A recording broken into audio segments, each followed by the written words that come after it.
First, they pledge, and then they are either appointed or elected, and then they flee. What am I talking about? Let's take a look and get back on with the bolts and nuts of Face the Nation tonight. නෑ මේක අපිට පාර්ලිමේන්තුවට දාන්න ඕන කියලා එකක් නෑ දැනට. අනේ අපි ඔබතුමා මේ මට දොස් කියලා ඉතින් මට නෑ ඔබතුමා දොස් කිව්වේ නෑ. අපි ප්‍රතිපිලි බල ප්‍රශ්නේ. නෑ ඒකත් මම ඊළඟ දවසේ අහනවා. නෑ ඒකේ මේ දැනට අනිත්ක ප්‍රතිපිලි මේ මාර පොඩි කැලි ඒකේ පංචාවෙන් යන තුමා ඒකයි ඇහුවේ. වංචාවක් කරලා නෑ. වංචාවක් ඔබතුමා බලන්නේ ඉන්නේ වෙන්නේ. ඔබතුමා වංචාව කරමින් ඉන්නේ පෙරී. වෙන්නේ නැහැ මේ ආනෝනේ මේ රටව දාන්න හොරගම් කරමු ගසාගාමු උඩේ මේ රටව දාන්න හොරගම් කරමු ගසාගාමුක මේ අයින් කරලා ඒ නිසා ඒ මිනිස්සුන්ගේ උදව් අරගෙන ඒ වගේ වෙනින් පෙනී ඉන්නවා. අනේ ඔබතුමා යනවනේ ඒක හරියට උත්තරයක් දෙන්න. ඉතින් මේකේ ජනමාධ්‍ය වේදීතුමෝ මේක අහන්නකෝ කියන දේ ඔබතුමා දැනුවත් වුණාට අපි එහෙම දැනුවත් වෙලා නැහැ. ඔබතුමාගේ දැනුම ඊටාම පුළුල්. අපිට ඒ දැනුම තාම නැහැ. බොහොම ස්තුතියි. හරි.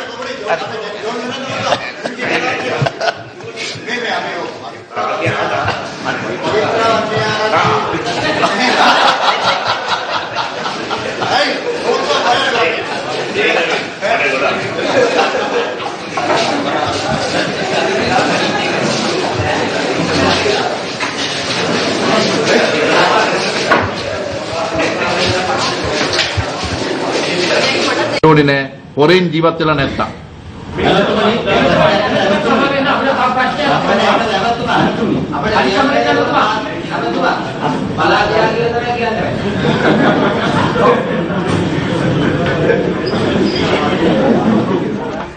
One thing is for sure, they do it in style. Minister of Education Nakil Rajkarasam, Minister of International Trade as well as Minister of Finance seen in the last footage. Also you saw in the footage was Minister Nimal Siripala de Silva.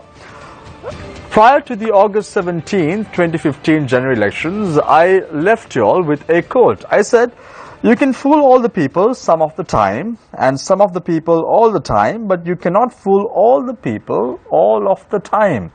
Who is fooling who? Good evening and welcome. This is Face the Nation. Our topic of discussion today is very simple. Where does the truth lie? Let me introduce our panelists this evening. Joining us this evening is the editor of The Island, Shamindra Ferdinando. Thank you very much. The news editor. News editor, yes. Shamindra Ferdinando. Thank you very much, Shamindra, for joining us this evening as always. Also joining us this evening is attorney at law, Mr. Puljay Suri, also the chairman of the Board of Investments in Sri Lanka. Nice to have you on board. The man to be speaking today for sure about many issues that have cropped up in Sri Lanka with regard to FDIs, the so-called FDIs. Also joining us this evening is none other than Mr. Rusiripala Thendakone, civil rights activist, joining us this evening on the show. I heard that you were in Australia. Yes, for a short time. Very short time. Do you see things that are happening in Sri Lanka happening in Australia as well, Mr. Thendakone? Let's talk about it in a minute. Yeah. Let's start off tonight's show with Mr. Shamindra Ferdinando, news editor of The Island. Shamindra, 2017. The beginning of the year itself gave some goosebumps to foreign direct investors in Sri Lanka, private investors in Sri Lanka, and even the people of Sri Lanka. Is the government trying to hoodwink the public of this country? Your time starts now. 2017. How will the year end? I think having won the elections in January 2015 and August 2015, the Yahapalana government comprising the SLFP and the UMP came into power promising stability. Today this country is in total chaos. It's obvious. You take constitutional reforms. They promise constitutional reforms. Up to now they are unable to obtain the support of the SLFP. So there's a huge issue there. Then you take, there's a balance of payment crisis, huge issue. So this government has been forced to go to the IMF. So we are struggling on that front also. Then Geneva. So you will see the national economy is struggling in a very bad way. In Geneva we are facing a huge issue with a committee appointed by this government demanding that foreign judges be made part of the process. So it's going to be a huge issue because the country was told, repeatedly told by the UNP and the Jahapalan leaders that once they ousted former President Mahinda Rajapaksa, nothing would happen. The Western powers were so happy they would drop the foreign the investigations against Sri Lanka. But today, a couple of days ago, Mrs. Huttettuegama handed over a report to former President Chandrika Bandaranaike Kumaratunga. That report calls for foreign participation in the judicial process here. So it's going to be a huge issue.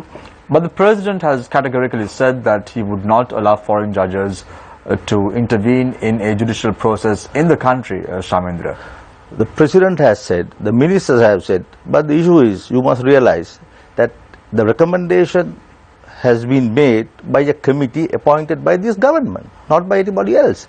11 people appointed by this government, including editor of Ravia, then Dr. Pakisoti. So like that, there are about 11 people who decided that they lack, the judiciary here, the Sri Lankan judiciary lack credibility. Therefore, if we go ahead with investigations, we need full foreign participation, right? So whether the president or the prime minister or the cabinet say their own committee, it's called. Let me tell you, give you the term. It's the Committee on Consultation Task Force on Reconciliation mechanisms, right? So when you appoint a committee and when that committee made some recommendations, can you reject them? I don't think so. But in the past that has happened. Let's take a look at the LLRC report compiled by eminent personalities, and this was handed over to President Mahinda Rajapaksa. He put it on the shelf, did not even take into account what the recommendations were at that time. Shamir, the LLRC, it was a purely a domestic process. Domestic. The international community, Geneva, rejected it. Right? Subsequently, this government, Yahapalana government, Tamil National Alliance and Western powers agreed. This government sponsored a resolution in Geneva in October 2015. So, in accordance with that resolution, only they appointed this committee, headed by Mrs. Manori Muttettuegama. Now, she has recommended foreign judges, very openly. So, I don't think this government cannot simply say no. Shamindra, fortunately or unfortunately, the global context has changed somewhat. On the 20th of January this year, Donald J. Trump is going to be appointed as the President of the United States of America. He is very concerned about his country. He is not concerned about trade. The Trans-Pacific Partnership Agreement will be closing down, will not be taken into account according to his policymakers. And then comes the problem, human rights. Would Donald Trump be concerned about human rights, about the interest that the United States had on other countries, especially Sri Lanka? See, you must realize that resolution was brought against Sri Lanka. Against Sri Lanka. However, the United States was the prime mover of this resolution in question. Because, however, given the context where the foreign policy would somewhat change after Donald J. Trump is elected, is appointed, after he takes oaths, would human rights be an issue? Definitely not. Because, see, the America's partnership with India, UK, France, Germany, they have a huge Tamil diaspora. So whether Donald Trump takes a different view on Sri Lanka and Asia, whatever happens in Washington, in Geneva they will move this resolution, and this country will have to respond to all these allegations. But even the permanent representative of the United States in Geneva has been removed. People will come, and there will be new faces. But I tell you one thing, that Geneva resolution stands. Thank you very much, Shamindra Ferdinand, news editor of The Island. Let's now talk to Mr. Rusiripala Tennakone, civil rights activist, has been very vocal on the bond scam in Sri Lanka. Let's start off with the bond scam itself. Some news today. committee report is to be debated in Parliament by the end of January. What does this mean for Sri Lanka? Does this mean that action would be taken? Will we see those responsible, like the former governor of the central bank, being prosecuted? Or is it just going to be hoodwinking the people again? Well, let me start by wishing everybody a very happy 2017. And I'm very happy to be here today at the first session of the Face the Nation. And we had the first session on the 2nd of January. My participation, the first one. Good. Yes, the issue among many that we are facing in the country today, while we are stepping into the third year of the Yapalana government, one of the issues remaining to be discussed widely, not only in Sri Lanka, but even in the international forums, is this central bank bond issue.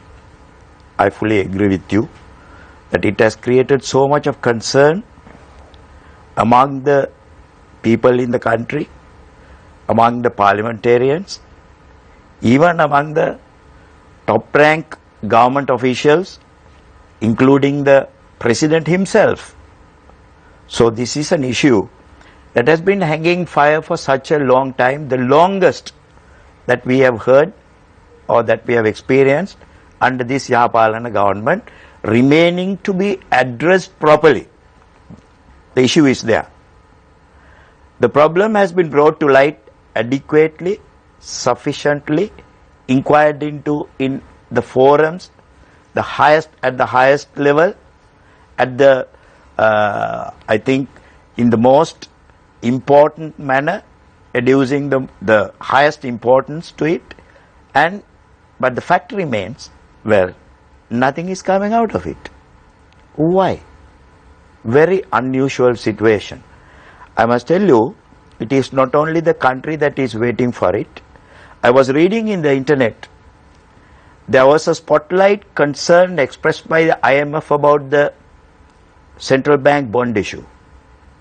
Actually, I was shocked to see that. I did not know that the IMF has addressed it so openly and even put out a statement on that matter. In fact, they are waiting to see the outcome. They have already cast aspersions about what happened in Sri Lanka, what happened in the central bank, what happened in February 2015, what happened thereafter in 2016 March. They have given the stages, all the stages of this play very clearly for the whole world to know. So this is the state of affairs.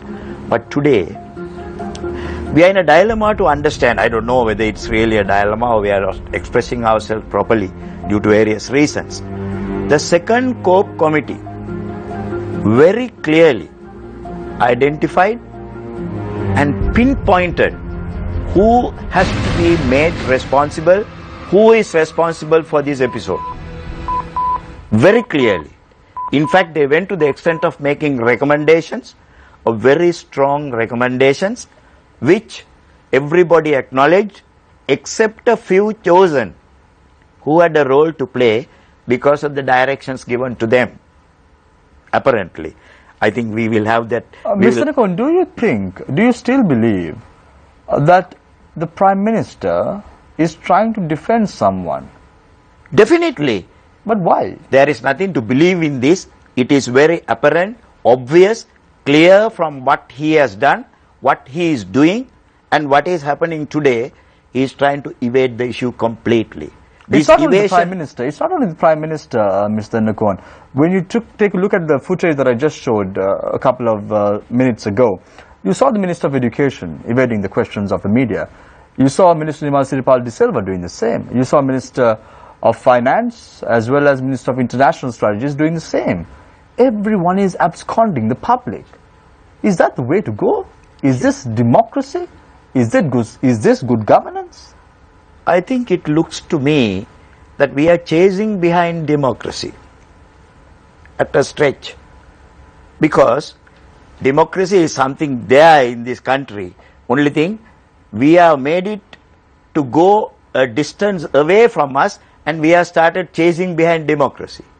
the creation of the superpower ministry with immunities, with unquestionable rights, with usurpation of the rights enjoyed by other ministers is a solid example where the democracy is heading in this country. And you were talking about TV footage. Unfortunately, we have missed a lot of important and very attractive scenarios. If he only had access to the parliamentary proceedings of the scope committee, we would have had a very nice bioscope to be seen by the people in this country. Thank you very much, Mr. Rusiripala Tendakun. We, of course, will be delving deeper on the issues surrounding COPE as well as the future course of action. And now it's Attorney at Law, Mr. Upul Jayasuriya, Chairman of BOI. He was also the President of the Bar Association of Sri Lanka. You hold a lot of credibility, Mr. Jayasuriya, so it's always good for us to get it from the horse's mouth itself. What happened a week ago? Is that enough, or you want me to elaborate a little bit more? Volkswagen and the Western Automobile Assembly Plant. What happened a week ago? Why was the people kept in the dark? What is the reason behind this? Why again? The time starts now. Let me begin with the agreement that was signed between the investor and the Board of Investments as far back as July 2015. Now, when this agreement was signed, there was one very important person who was present at the signing ceremony. The signing took place between Senok, the agent for Volkswagen in Sri Lanka, and the Board of Investments. And there was also present the Deputy High Commissioner. He was the acting High Commissioner at that time for Germany. And Deputy Ambassador, sorry. He was also present. Now, when the agreement was signed, there was no doubt it was going to be Volkswagen and Volkswagen, right? It was going to manufacture Volkswagen vehicles. But then, as we all know, there was an issue that arose, which was confronted by the principal, the Volkswagen company, internationally, globally, with regard to its fuel emissions, and they have been facing huge amount of litigation and claims for damages. I think the company has been made to pay something like 80 billion US dollars. So there is a huge turmoil as far as the company's legal obligations are concerned, which is something that Sri Lanka is not interested. And the investor himself, when he signed the agreement, and after this issue that came up, cropped up halfway, he had to change course to keep away from this litigation and the legal obligations that had arisen in the global fora, to stay away from those issues. So therefore, an amendment was made to the agreement, a supplementary agreement was signed. Okay, so you're saying that the 13th of August 2015, an agreement was signed between Senok as well as the BOI. You said the date was? 13th of August 2015. I think it's July. Okay, so let's say in July 2015, an agreement was signed between Senok and the BOI, am I right? That's correct. And you had the deputy head of mission of Germany attending this event as well. That's right. What was his involvement? Actually, this whole thing started from the German embassy. Dr. Jürgen Mohad, who was a former ambassador for Germany in Sri Lanka, he had a huge role to play in this. And who was the deputy head of mission? Do you know him by name? I forget his name, but I have his photograph with me. Is it Dr. Michael Dorman? That's right, you're right. Okay. Right. Dr. Michael Dorman. I think he's still there. So he's still the deputy head of mission. He's still the deputy head of mission. So he, knowing very well that his country has involvement in this project, he was present. I mean, the embassy is not going to be present on just a mere invitation on somebody else's agreement that's going to be entered into. They'll ask why. So they knew, they were privy to this information. They were privy to the investment that was going to be made. But of course, I must say that the investment was going to be made by the party who has entered into the agreement. That's CNOOC. These are not an investment that was coming from Volkswagen. It has been the case in several other vehicle manufacturing plants in other countries. Of course, this has been the first of its nature in Sri Lanka. Now, the deputy head of the mission, Dr. Michael Doman, speaking to Ceylon Today, it's a newspaper, Mr. Jayasuri, has said that the embassy had no information of any Volkswagen manufacturing plant in Kuliapitia.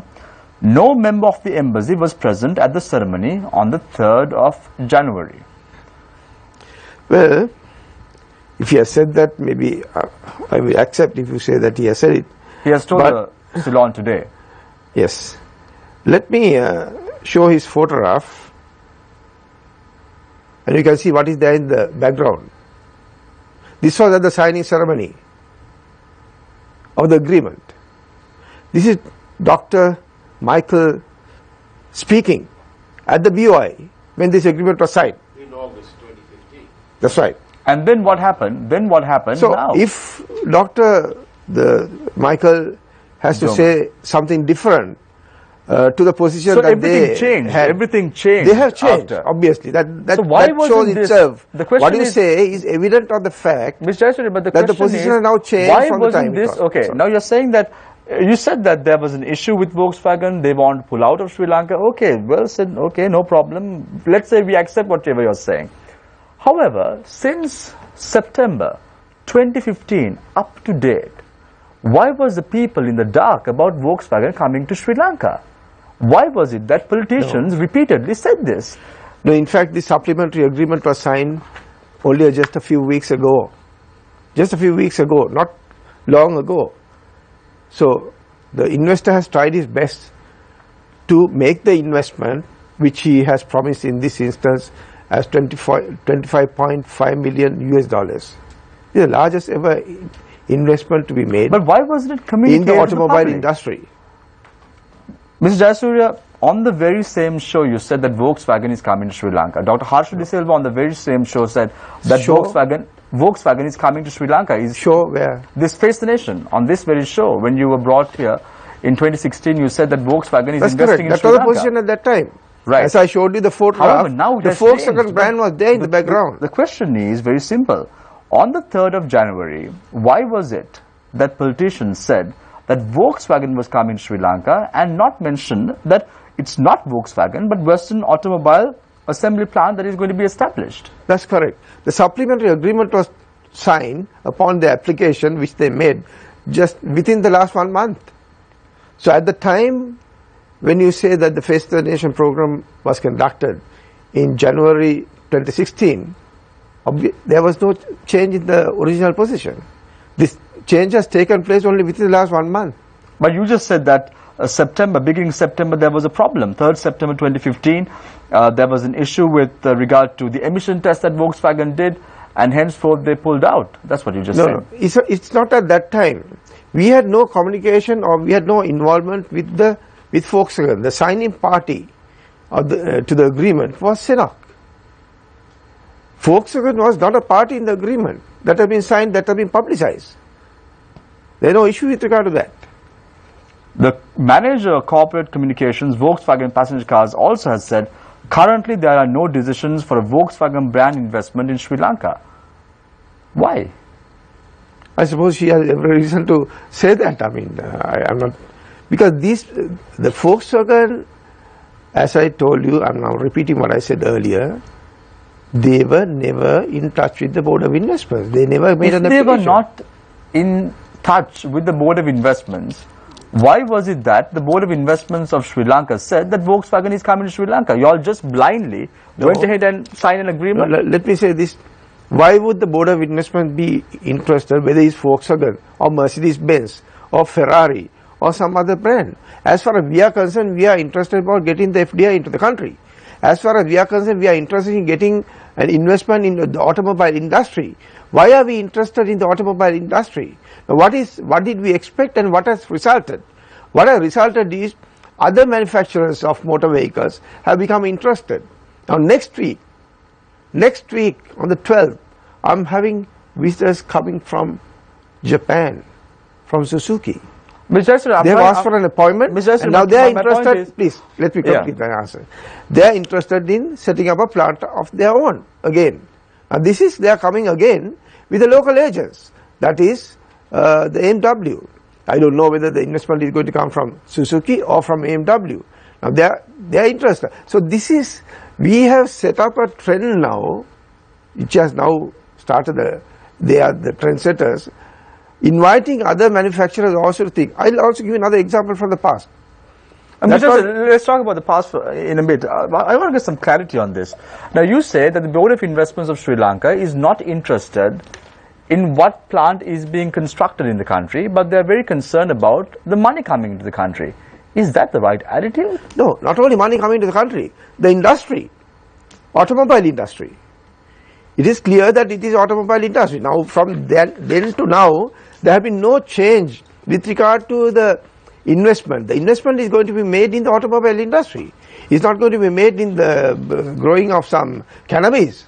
So, these are legal investment, and which is something that we welcome.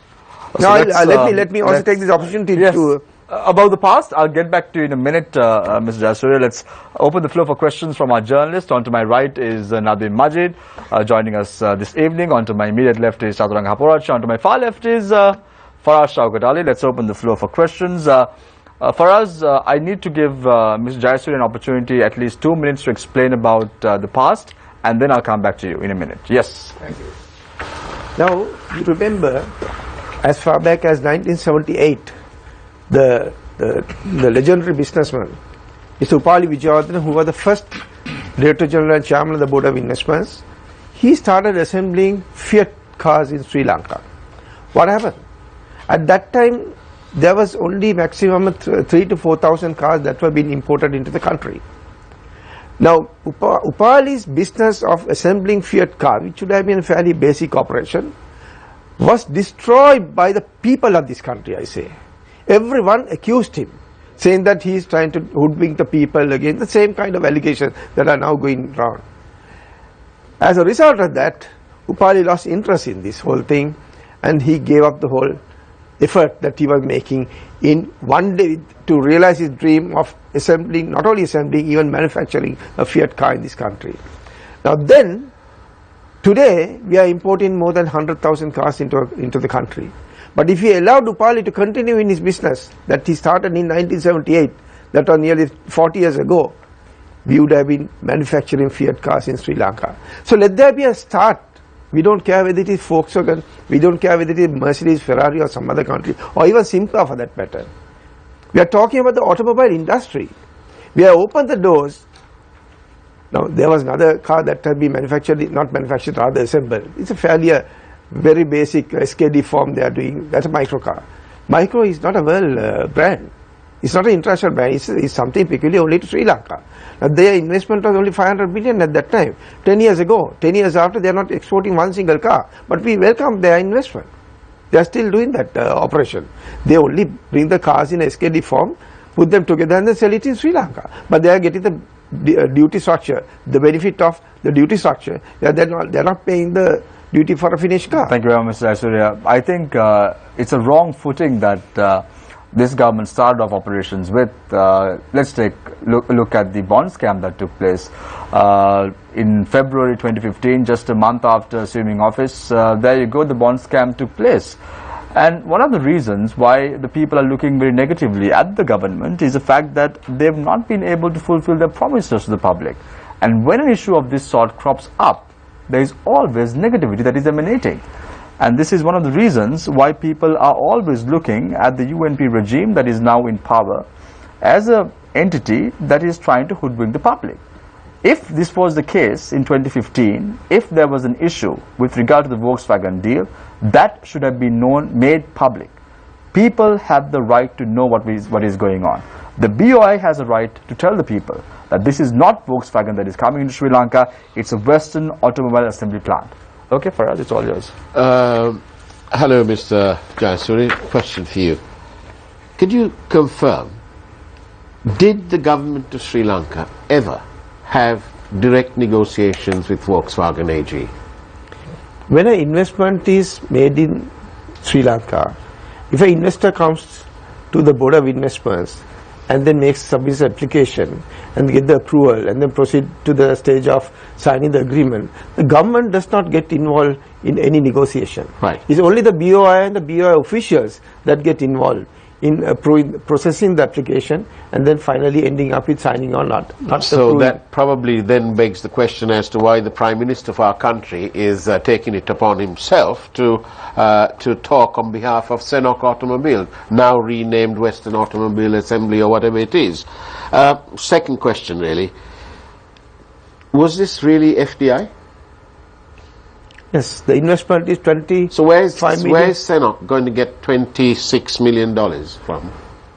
Well, Did you ask for proof of funds from Senok? No. With any investment application that comes in, we not only don't ask for the proof of funds. This has been a trend always from 1978. We don't ask for proof of funds, but we gave them a implementation period. If they don't implement the project meaningfully during a certain period, we cancel that project. Right. But we give them the benefit of coming in and then making the investment as per their proposal. And you'll cancel it if they don't comply? We do. Is this a manufacturing plant or an assembly plant? These are assembly plants, not a manufacturing. So let's for a moment think that Senok said that it was VW, who had no reason to disbelieve them. So, you had the sign behind you, VW and all that. So they're going to bring down CKD or SKD, or combination of both, and they're actually going to assemble these things here and export it from Sri Lanka to the world market. But Mr. Jasuria, VW have a fully fledged plant in Pune. They already have exported 1 million units to Mexico alone since they set up. They run a very successful operation.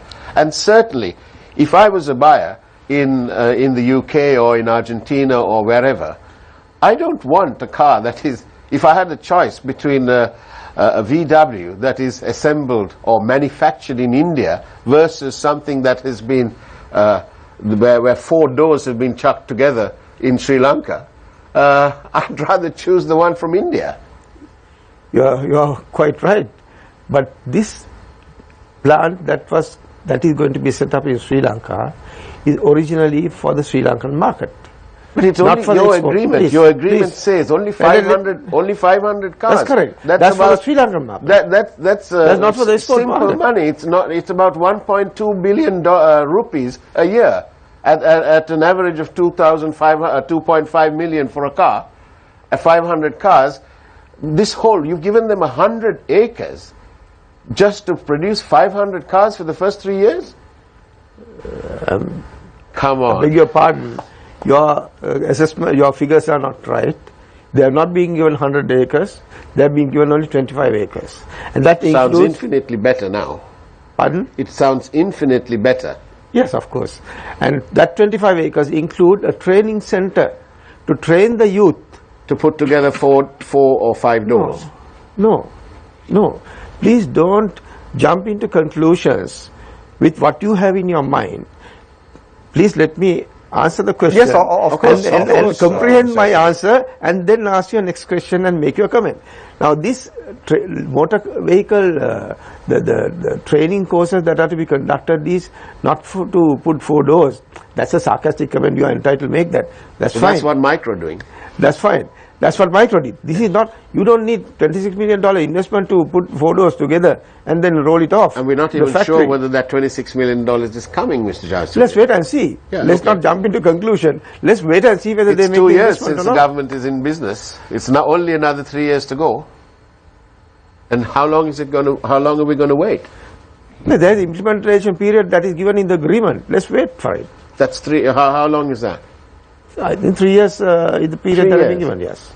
So just in time for the next election. Yes. So that's ample opportunity to promise another 3,500 jobs and so on. Nice for politics, but bad for business. Thank you. Mr. Jasuria, a quick question to you now. When we were in the first round, you said that the initial transaction that was done by the government at the start of the year has set a trend for international investors to come here. You said that Suzuki is also coming here in the next month, but from what we see, the only trend that the government has set is get investors to come in. You mentioned a big name, but at the end it's a local company that is investing. Isn't that what is happening? That's not what was intended to happen. That was not staged play. As you know, the global legal issues that the company had to face, the company in Germany, was not planned by the Sri Lankan government surely. At that stage, nobody, I suppose if the Volkswagen company knew about it, that it was going to arise, they would have taken preventive action and they would have saved the $80 billion. Right? That was something that happened on its own. Right? So then they have taken different course of action with regard to that, to prevent further damage being caused. And with the damage control, they have now changed the thing with the Western Automobile, not in the same name that it was agreed to make the investment and then complete with the project as envisaged in the proposal. But this has been the case when it comes to the tyre company also, that was Wagawath in Horana Wagawath, the Marongani company was initially mentioned. Now they are saying that they are only indirectly involved in it and that they are providing only technical assistance. Look, there too, Sri Lankan is investing in the money. Or I heard of any technical collaborator? There can be technical collaborator A, B, C or D. It can be Marangoni. If they are not interested, it can be somebody else. There again, the investor says, I have the money. He is ready to make the investment. He will produce tyres. Maybe Marangoni will be the technical collaborator, maybe somebody else is the technical collaborator. Why should the BOI be interested about from whom they are getting the technical collaboration? At the end of the day, this is the tyre factory of different sizes, different types. They have to produce tyres. If they don't have the technical know-how, maybe they can get it locally. Locally, tyres have been manufactured. We are the manufacturers of Lodestar, which enjoys a market of 27% in the world market. Now another company, the Global Tyres, they are also now having 8% of the global tyre market. Mr. Jayasuriya, I understand what you are saying. Like that, this technical collaboration can come from Marangoni or from Sri Lanka. Yes, I understand. The technical assistance is not the problem. Shouldn't the BOI worry about where the money is coming from? Who is investing? Whether it's a businessman or whether it's a local company that is well established, shouldn't the BOI be worried? I thank you for the question that you asked. Look, the inward remittances of money is not a matter for the BOI, that's a matter for the central bank. There is a central bank, they have the FCBU, Foreign Currency Investigation Unit. There are dedicated personnel there, experienced people to go into these matters when foreign monies are remitted into the country. I mean, something more than even, I would say even $10,000. Every transaction is gone through by the FCBU unit of the central bank. Sorry, a question has just arisen. Is it possible for you to clarify, if a local company makes an investment in a BOI project, does it qualify for FDI? If it's money that's raised locally? No. So, in terms of this investment in the car assembly plant, $26 million is around 3.9 billion rupees. Do you not recall where this money would be coming from? What does the project proposal say? I can't recall where it was coming from, but it was clearly mentioned that it was going to be $25.5 million investment. You know, I've listened to all the explanations, Mr. Jayasuri, but one thing continues to bother me, and that is that VW, in their statements to us, they don't even acknowledge a previous commitment to invest in Sri Lanka. They say that they have no plans for a brand investment, the VW brand investment in Sri Lanka. Okay, we understand that. It appears that it's now. But they don't even say, look, we had discussions in 2014, and for whatever reason it stopped in 2015. We know about all their problems with the emission standards, lying and so on and so forth. But you know, it bothers us that VW simply will not acknowledge at least a prior commitment. And it further bothers us that this local agent who is supposed to represent VW, not only in selling their cars, but in, I presume, in protecting their brand, even they have been silent on this very important issue. If they did have such a discussion, surely there's an email, there's a letter, something. I would have hoped that they would have put it out. Very interesting aspect that you are raising. I'm sure that this is a question for the German embassy in Sri Lanka. When they attended the signing ceremony 1 year ago, Indeed. with the brand VW behind, right? They should ask this question from VW. They should ask this question. But I'm sure that the German... I'm sure they should have done their yes, homework, but I'm and sure they should that be knowing what they're talking about. I can't imagine for a moment that the German embassy carried a VW banner and came along and gave it to your officials to put it behind you.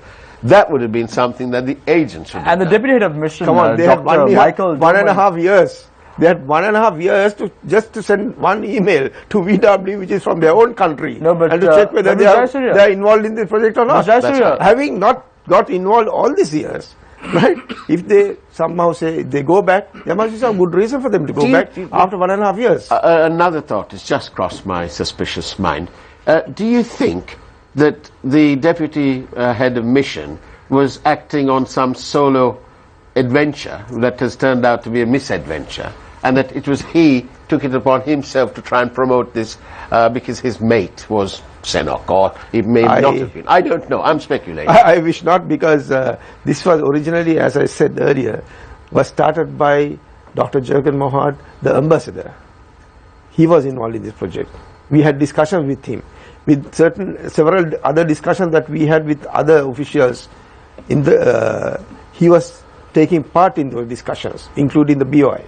Mr. Asuriya, there was no reason for the German ambassador to be represented in these discussions if their country had no involvement in the investment. Mr. Asuriya, That's granted, yes. Speaking to the Ceylon Today newspaper, the deputy head of mission, Dr. Michael Doman, has said the contract signed on 13th August 2015 is between Senok Trade Combined Private Limited and BOI. According to a state of knowledge, currently there isn't any involvement of Volkswagen in the project. We have no information of any involvement of Volkswagen in the manufacturing plant in Kuliapitia. No member of the embassy was present at the ceremony on 3rd January. Now, there are two things that he has said there. He said currently, the Volkswagen has no involvement with regard to the investment. Okay. Number one. Number two, no member of the mission was present at the groundbreaking ceremony for the plant, right? But he does not say at the time when the agreement was signed 1 year and nearly 6 months ago, whether they had any involvement. Secondly, at the time when it was signed, as to how he was present in front of the VW logo. So everything may have changed afterwards. That is precisely what I'm trying to say. So this is not designed. Was that communicated to the BOI? That Volkswagen is no more involved in this project? I told you, it was just a few weeks, maybe within 1 month. So did you all communicate this to the public? Look, every time these projects change course, we don't issue press statements. These are, and the first, one of the prime provisions in the agreement is to maintain the confidentiality with regard to the investment. If you go and make public announcements, no investor is going to come into this country. So this is one of the conditions in the agreement. They can sue us. Do you think that now, right now in Sri Lanka, the environment is conducive? Do you think that Volkswagen won't take action against the Sri Lankan government for using their brand name as a hoax? Where? Using their brand name where? Brand name saying that Volkswagen is coming to Sri Lanka? Where have we said that? No. It was said 1.5 years ago. It wasn't said last month. It wasn't said last month. It wasn't said. No. The Prime Minister did not say that Volkswagen is coming to Sri Lanka and 3,000 job opportunities would be created. No, even I was present at this function. Prime Minister never made any mention. Not on the 3rd of January event. I'm talking prior to that. No. I can't remember. I'm not aware of any other statements. But I was present at this function where the groundbreaking ceremony took place a few days back at Kuliapitia. There was no mention about Volkswagen by any speaker. I'd like to take some attention off Mr. Jayasuriya and bring in our two other guests who are on the I panel. think you must speak of something more than Volkswagen. We'll talk of Mercedes now. Shavindra, we've seen some positive steps that have been taken since this government came in. We've seen the Right to Information Act, assurances of media freedom, in spite of what could be seen as threatening statements about the media made by politicians. There have been assurances of media freedom. But in the midst of all this, as a journalist, as the news editor of a prominent national daily, do you feel that we are constantly getting mixed messages from contradictory statements from the government, and that there is a trust deficit? Certainly. You see, I just like to add to this thing about German embassy. Actually, that story started after a statement made by Dr. Harsha De Silva. It was Dr. Harsha De Silva who quoted the deputy German ambassador, as I have said, that the Volkswagen had been trying to obtain land in Sri Lanka during 2008, but the previous government did not give land. Therefore, after the change of government, they wanted to get land. That's what he said. So I don't know whether it's true, but I must tell you a photograph of the German diplomat and Mr. Jayasuriya and other people. It was carried in all the national newspapers. So the German embassy cannot deny that. Now, And they didn't deny it then. Now they are denying, saying that we didn't take part in the groundbreaking ceremony. There's some contradiction. And coming back to your this particular issue, see,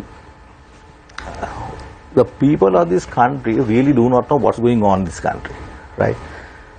Having accused the previous government, the former President Mahinda Rajapaksa, of turning this country, transforming this country to a Chinese colony. If you watch Parliament today, the Yahapal members were defending China and demanding that the Chinese investment be made in Hambantota. Right? 2 years ago, they were accusing the former president, his family, members of other members of the government, and all of them, of taking bribes from China, working with China, transforming this country to a Chinese colony. Now today, there is absolutely no investment from Western countries, right? Germany will never invest, right? They wanted the former president out. That's all they wanted. These Yahapalana guys and the NGOs, the social media, they got together to drive out the previous government. Those who could not stomach the victory of the army over the LTT, they wanted the previous government out. That's it, nothing else. That's an unfair statement to say that it was just those who could not stomach the victory of the army of the LTT. There were a lot of concerns about corruption, about nepotism. That had nothing to do with the army's victory over the LTT, Shaminder. Certainly, the previous government had been involved in a number of corrupt deals. No doubt about that. That is why the people of this country chased them out, right? Now, having accused the former president of having $18 billion in overseas accounts, so this government, they had all the agencies. If they feel, if they have evidence against the previous leaders and the previous ministers, they must be arrested and punished. Now, today, some of those who had been in the previous government are in this government. Most of them, even the officials, right? Now, you will It's an interesting thing where you say, because you mentioned about how these officials should be arrested. We're seeing some moves in the cabinet of ministers. Something very interesting that came up recently, perhaps as a former president of the bar, Mr. Jayasuriya would also like to chime in on this, is that a lot of the ministers, several ministers who are very unhappy with the progress or the speed of progress with these various institutions and with the judiciary, are calling for the establishment of a criminal justice commission to prosecute those accused of fraud and corruption. This is being spearheaded by the Minister of Special Assignments, I believe. Yes. Is that the way it's... No, certainly not. Certainly not. Right? When the previous government wanted to get rid of the Chief Justice, they did it within 24 hours. Right? All these political parties, when they wanted to do things, they'll do it. Right? They'll do it. I can give you so many examples. Now, You see, But you said that there is all you said that members no of- one's being no, arrested. So no, I is just the want to Criminal tell you- Justice Commission an not option? necessary, not necessary. We have our laws, and I think our laws are adequate to deal with these people, right? You take the parliament. Now in parliament, you find 225 members of parliament representing all the major political parties. Almost all of them, almost all, they have obtained duty-free car permits. Now each one, members of the UNP, the TNA, the SLFP, joint opposition, they have received up 30 to 45 million rupees tax exemptions. So, Mr. Ferdinando, Right. you're telling once again that statements made by the Minister of Special Assignment is once again hoodwinking the people. Is that what you're saying? Not necessary. Now it's 2 years, right? They came into power. The previous government went out in January 2015. They have plenty of time, right? So I think they are just taking time. They are no. They think now. See, But Shaminder, you also have to consider this. There's a very interesting occurrence in two high courts today in Badulla and Mathura, where 10 people were sentenced to death. The case in Badulla was over the 2014 murder of a suspect who was in police custody. Yes. I believe it was the Kandakatiya police. yes, So in that instance, we saw justice was quite swift and decisive. Then we have the case in Mathura where 12 years ago, for a murder that occurred 12 years ago. So there is a delay in the justice system. There is a delay in the justice system. And 12 years compared to 2 years. Take the case of Dominda Silva. The non-summary proceedings didn't reach the Attorney General's department from across the road, the magistrate's court, for 2 years or 3 years. This government had to come into power and then call for that file. Attorney General had to call for that file and then forward indictment. Now the trial is concluded and the man is now in the death row. Now, people say, now Mr. Ferdinando's complaint is, now there is the Rajapaksa family was accused of. And no conviction. Look, Mr. Ferdinando has been the news editor for so long. He's a very experienced journalist, whom I respect very much. He should know that court cases take so long. Firstly, Attorney General's department take a lot of time. We are not trying to do, this government should not be doing the same thing that the previous government did. There will not be midnight indictment like it happened in the case of General Fonseca. They arrested him and then tried to find out some trumped up charges. So Mr. Jayasuriya, in which case I will now put you back onto the spotlight. So should the government be going for a Criminal Justice Commission? Won't that be a subversion of justice? I still say, without the Criminal Justice Commission, the laws are sufficient.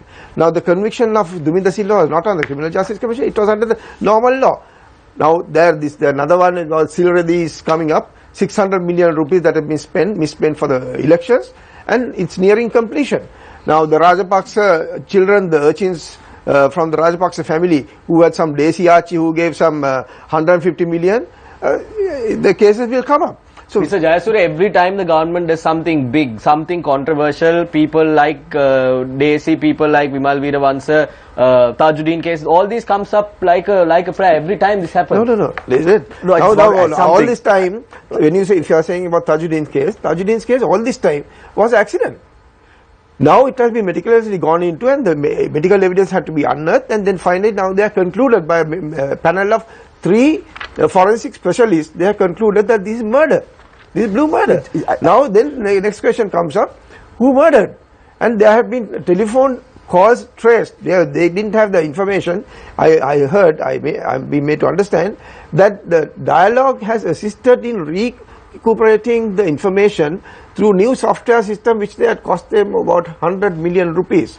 And they have now found that certain calls originated from the tower immediately next to temple trees. And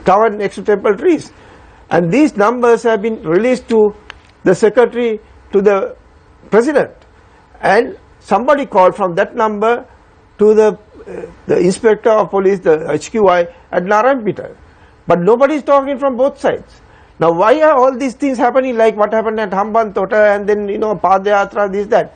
Send the message to the judiciary. Threaten them. Look, we are going to come to power. Don't convict us. Don't find fault with us. This is a threat to the judiciary. Now, they are twisting the arms in a different way. Mr. Nikon, looking at all this, you've heard Mr. Jayasuriya being very vocal about the Volkswagen deal. You saw Shamindra being vocal about it as well. As a layman, as a civil rights activist, do you think that Sri Lanka will ever see justice? Savindra, I am at a loss to understand where we are and what we are talking about. When we talk about this Volkswagen affair, it seems that we have really forgotten the incidents of the past. Now this Volkswagen thing, according to what the chairman of the BOI said here, was a straightforward agreement between an investor and the BOI to manufacture or assemble something like that. Is it only that? Weren't we parties who listened, who heard the politicians declaring that they are going to establish Volkswagen factory in Kuliapitia, going to give so many employment opportunities to the people of this country? Wasn't that a declared, open, publicly stated thing?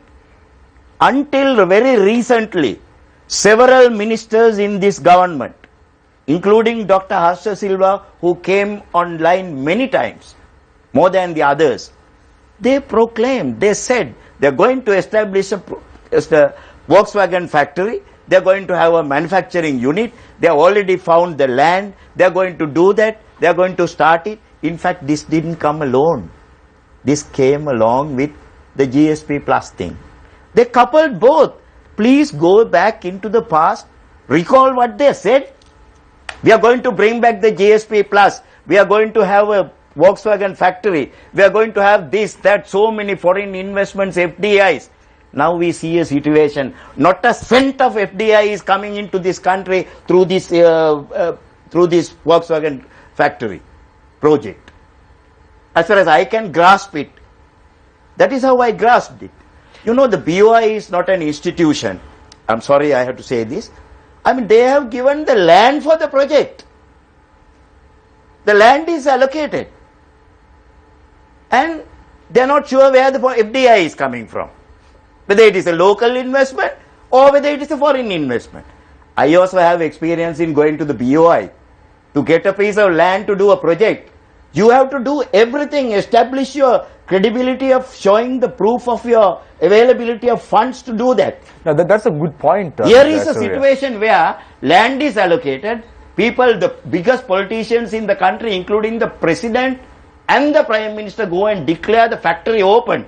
I mean, not open, they lay the foundation stone, calling publicly that it is going to be a manufacturing or assembling plant related to Volkswagen coming in there. This is totally these stories, if we are to believe, this is totally incorrect. No, I repeat what I said. It was never said that this function. It was never, I don't know where Mr. Rusiripala, whether he was in Sri Lanka or some other country. It was never said that this function, that this was going to be Volkswagen. But with regard to the land in question, where is the proof of money? Where is it coming from?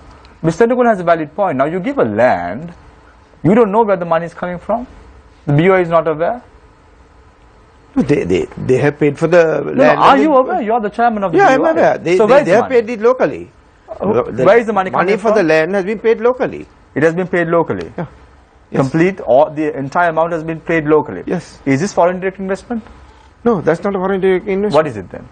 That's a local investment. It's a private enterprise, a private sector investment in Sri Lanka, not an FDI. What about the taxes then? Do they get a tax holiday? Tax? Now let me explain the tax holiday. You're asking a very simple question, but it has a long answer. Tax holidays are not to be given to any company in Sri Lanka after the 27th of June 2016. But if the agreement, what happened was, the decision was taken by the Cabinet of Ministers on the 27th of April that no more tax holidays will be granted except for those investments that have been approved so far. So, if there are investments that have been approved, then they have to sign the agreement within the matter of 2 months' time. If they sign it before the 27th of June, then they were qualified for the tax holiday. Now, the Volkswagen thing was signed prior to the March, that was last year 2015. So they are entitled for the tax holiday. Right. When a Section 17 agreement is entered into, whether it's a foreign investment or a local investment, If it was Section 17 agreement, they were entitled for the total. Right. Okay. Let's say what you're saying is true. You said that because it was signed in 2015, they're entitled for tax holiday. Am I right? Yes. However, you on this very show, Mr. Jayasuriya, said 1 month ago, you all were made aware that Volkswagen is not coming to Sri Lanka. Yes. And it's only Western Automobile Assembly Plant. Why not review this agreement? Why not think afresh on this agreement? Why go ahead and give the tax holiday? Why are we losing money? This is the public money that we're talking about. They're supposed to pay it to the public of this island nation. Why didn't you all review it then? Look, tax holidays, as I said again, I repeat my answer, probably I was not clear enough. Tax holidays were there for any investor, whether it was foreign or local, if they were qualified under certain criteria. Right, so you just said, whether it's a local or foreign investment, they were entitled for tax holiday. You say, so whether it was Volkswagen or any other vehicle to be assembled here, the type of the vehicle had no impact or relevance with regard to the tax holiday. What does your conscience say, Ms. Jayasuriya? What does your conscience say? Now, do you think if this was reviewed, if this changed 1 month ago, and if this agreement was reviewed, will Sri Lanka have this agreement was not reviewed. All that was changed. All that was changed was the name Volkswagen. Name Volkswagen went out. And then it was replaced by a renowned brand of West European origin. Who signed this agreement after that?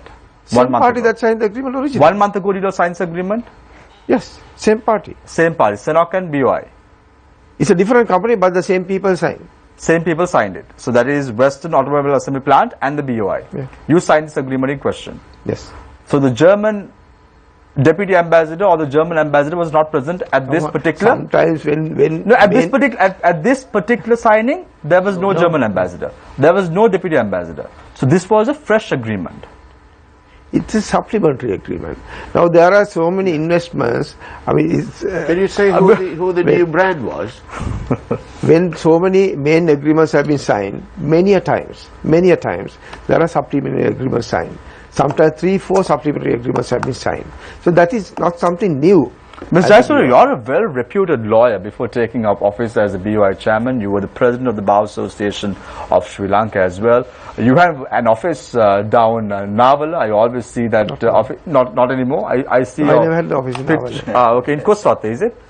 No, I don't have office. Okay, I've seen your picture. Then someone else is using your picture as an hoax. Probably filed a lawsuit there. Then just opposite Kuswate, next to the Singhagiri. I think it's anyway, so let's say you are a well-reputed lawyer.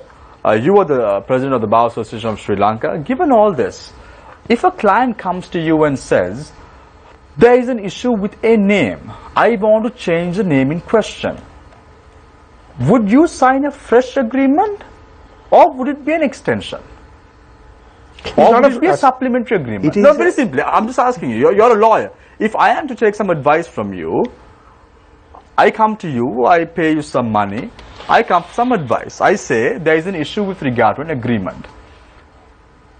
One party says that they cannot sign this agreement in question. However, someone else wants to come in and sit down and sign this agreement in question.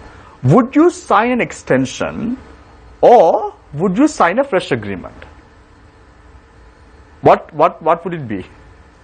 You are asking a very general question. Okay, what is the answer? In fact, you are asking for legal advice, which I am going to give you without charging, without a professional fee. Now, all depends on what you want change in the second agreement that you are going to sign. Let's say the two names. If it has no bearing on the main provisions of the main agreement that have been signed, then that it can be simply another supplementary agreement changing those names. So the deputy ambassador was not wrong. It's not the party but the name. So the deputy ambassador was not wrong. He was correct when he said that he was not present 1 month ago when you all signed this agreement in question. He was right. The supplementary agreement. He was right. So he was right. He was not present at this agreement in question. Just to get a small clarification. Yes, you can. You want to pose a question to Mr. Jayasuriya? Yes. Mr. Jayasuriya said the supplementary agreement was signed by a new company. Yes. How can a new company sign a supplementary agreement? It might have been only a No, how they can't. They have to sign a new agreement.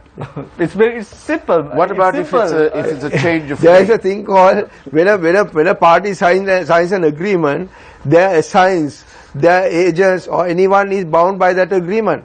Even a assign can continue that agreement. So Western I don't want to give legal advice to Mr. Rusiripala. He can obtain his own legal advice. I suppose that is all that he requires at this moment. Mr. Jason, you said that you would give me advice, right? Nadim, please. You said that you would give me advice, right? I'm asking you some advice on behalf of the public of Sri Lanka. Why not a fresh agreement? So when the deputy head of mission said that he was not present when an agreement was signed, he probably referred to this agreement that was signed 1 month ago. I don't know what he had in mind when he said whatever he has So said. however, you said that he probably would have All I know is he was present at the signing of the main agreement. But he was 1.5 not years present, ago. so he's not wrong. No, he's wrong because what we call as agreement is agreement. That is the agreement. The agreement that was signed was 1.5 years ago, where he was present. Thank you very much, gentlemen, for your thoughts on the first and second round. We're going for a short commercial break, gentlemen. When we come back, it's the third round. We will be discussing the Volkswagen deal and the BOI and the way forward for Sri Lanka. All that and more after this short commercial break. Stay connected. Stay with Face the Nation. We will be right back. Where does the truth lie? You decide.